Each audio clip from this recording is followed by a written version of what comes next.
Hello. ഈ ചെടികളും പച്ചക്കറികളും ഒക്കെ ഒരുപാട് ഇഷ്ടപ്പെടുന്ന ആൾക്കാർ ഏറ്റവും കൂടുതൽ വിസിറ്റ് ചെയ്യാനായിട്ട് ഇഷ്ടപ്പെടുന്ന ഒരു സ്ഥലമായിരിക്കും ഈ ചെടിക്കട. അവിടെ നമുക്ക് എന്തായാലും ആഴ്ചയിൽ 1-2 പ്രാവശ്യമെങ്കിലും പോകേണ്ടി വരും. അതിന് പല കാരണങ്ങളുണ്ടാവും. ഒന്നാമത് ചിലപ്പോൾ തൈക്കൾ എന്തെങ്കിലും വാങ്ങിക്കാനായിരിക്കും, പിന്നെ വളങ്ങൾ വാങ്ങിക്കാനായിരിക്കും, പിന്നെ മെയിനായിട്ടുള്ള ഒരു കാര്യം എന്ന് പറഞ്ഞാൽ കീടനാശിനി.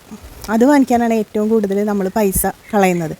നമ്മൾ ഒരു 80 രൂപയിൽ കുറഞ്ഞിട്ടുള്ളൊരു കീടനാശിനി ഉണ്ടെന്ന് എനിക്ക് തോന്നുന്നില്ല. ഞാൻ ഇത് സ്ഥിരമായിട്ട് വാങ്ങിക്കാൻ പോയിരുന്ന സമയത്ത് ഇതിന് സ്റ്റാർട്ടിങ് തുടങ്ങുന്ന 80 രൂപ ഒക്കെ ആയിട്ടുണ്ടായിരുന്നു.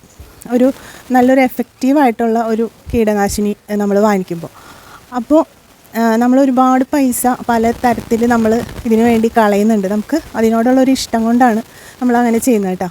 അപ്പോൾ ഇതിനൊക്കെ ഒരു സൊല്യൂഷൻ എന്നുള്ള രീതിയിൽ നമുക്ക് നമ്മുടെ വീട്ടിലുള്ള സാധനങ്ങൾ വെച്ചിട്ട് തന്നെ ഒട്ടും ദോഷമില്ലാത്ത തരത്തിലുള്ള, നമുക്ക് ചെറിയ കുട്ടികൾക്ക് വേണമെങ്കിലും നമുക്ക് ഉപയോഗിക്കാവുന്ന തരത്തിലുള്ള ഒരു കീടനാശിനി അത് നമുക്ക് വീട്ടിൽ തന്നെ തയ്യാറാക്കിയെടുക്കാം. അതുകൊണ്ട് തന്നെ നമുക്ക് കുറേ പൈസ ലാഭവും അതുകൊണ്ട് കിട്ടുകയും ചെയ്യും.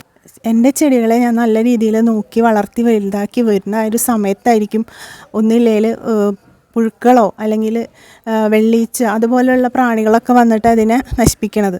അപ്പോൾ ഞാൻ അതിന് വേണ്ടിയിട്ട് കുറേ പ്രാവശ്യം ഈ വളക്കടയിൽ കയറി ഇറങ്ങി ഈ കീടനാശിനി വാങ്ങിച്ച് തെളിച്ച് എനിക്ക് സത്യം പറഞ്ഞാൽ മതിയായി. എൻ്റെ കുറേ പൈസയും പോയി.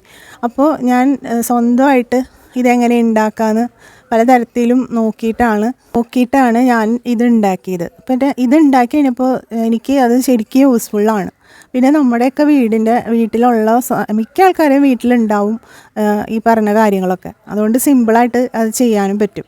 അപ്പോൾ എന്തായാലും അതൊന്ന് ഷെയർ ചെയ്യാമെന്ന് കരുതി ഞാൻ. അപ്പോൾ മറ്റുള്ളവർക്കും അത് അറിയുന്നവരുണ്ടാവുമായിരിക്കാം, പക്ഷേ ഞാൻ ചെയ്യുന്ന രീതി ഇതാണ്. അത് ഞാൻ നിങ്ങൾക്ക് ഷെയർ ചെയ്ത് തരികയാണ്.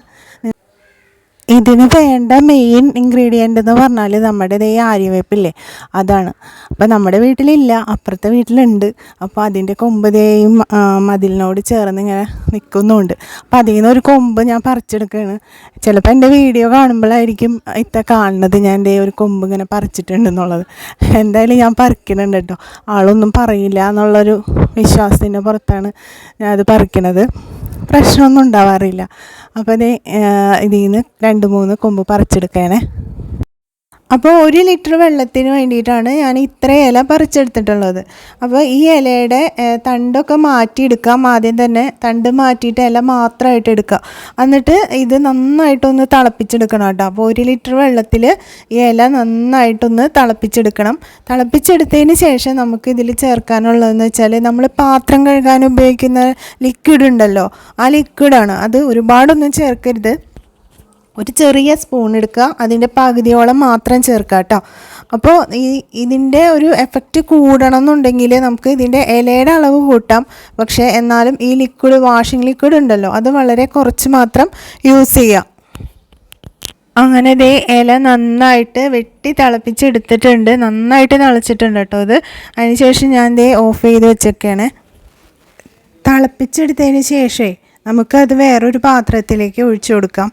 നമ്മൾ ഈ യൂസ് ചെയ്യുന്ന പാത്രങ്ങളൊക്കെ അധികം നമ്മൾ ഉപയോഗിക്കാത്ത പഴയ പാത്രങ്ങൾ എടുക്കുന്നതായിരിക്കും നല്ലത് കേട്ടോ. കാരണം ഈ ഇലയിട്ട് തിളപ്പിച്ച് കഴിയുമ്പോഴേ നല്ല കയ്പ്പായിരിക്കും. അത് പോവാൻ കുറേ ദിവസം എടുക്കുകയും ചെയ്യും. അതുകൊണ്ട് പഴയ പാത്രങ്ങൾ എടുക്കാൻ ശ്രമിക്കുക. പിന്നെ ഇത് നമ്മൾ പാത്രം കഴുകുന്ന ലിക്വിഡില്ലേ, അതാണ്. അത് ഒരു ചെറിയ ടീസ്പൂണിൽ പകുതി എടുക്കുക. ഒരു ചെറിയ ടീസ്പൂണിൽ ഒരു പകുതി ഈ വാഷിംഗ് ലിക്വിഡ് കൂടി ചേർത്തിട്ട് നമ്മൾ നന്നായിട്ടൊന്ന് മിക്സ് ചെയ്ത് കൊടുക്കുക. മിക്സ് ചെയ്തിട്ട് ഇതൊന്ന് ചൂടാറാൻ വേണ്ടിയിട്ട് വെയിറ്റ് ചെയ്യുക.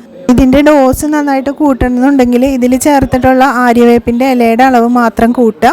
നമ്മൾ ചേർക്കുന്ന വാഷിംഗ് ലിക്വിഡ് എപ്പോഴും ഒരു ടീസ്പൂണിൻ്റെ പകുതി, ഹാഫ് എടുത്തിട്ട് ഇതിൽ മിക്സ് ചെയ്ത് കൊടുത്താൽ മതി.